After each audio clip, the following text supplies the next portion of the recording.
আমি 4-5 লাখ টাকা দিয়ে নেবো বাবা। গাইবান্ধার গোবিন্দগঞ্জে স্বপ্না খাতুন নামে এক গৃহবধূর রহস্যজনক মৃত্যু হয়েছে। তিনি উপজেলা তালুকানুপুর ইউনিয়নের বেড়ামালাঞ্চে গ্রামে আইজল শেখের মেয়ে এবং একই গ্রামে সুজন মিয়া ওরফে মোন্নাফের স্ত্রী। পুলিশ জানায়, খবর পেয়ে গত সোমবার রাতে স্বপ্না খাতুনের মরদেহ উদ্ধার করা হয়। পারিবারিক সূত্রে জানা গেছে, প্রায় 7-8 মাস আগে একই এলাকার সুজন মিয়ার সঙ্গে তার বিয়ে হয়। বিয়ে দেবো না ওই জায়গা, তা মনে করো ওনারা জোর করে প্রস্তাব পাঠাছিল, তারপরে আর কি মেয়ে গোর বাইর নিয়ে যায় দিয়ে মানে অবশ্যই পরে বিয়ে হওয়ার পরে আমার বোনের পেশা করে।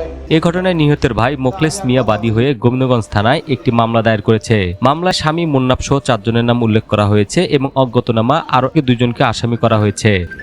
গোবিন্দগঞ্জ থানার ভারপ্রাপ্ত কর্মকর্তা মোজাম্মেল হক জানান, মামলাটি আত্মহত্যার প্ররোচনার অভিযোগে দায়ের করা হয়েছে। ঘটনাটি ঘিরে এলাকায় চাঞ্চল্য সৃষ্টি হয়েছে। গোবিন্দগঞ্জ থেকে তথ্যচিত্রে গোপাল মহন্ত, মাধুকর.নিউজ।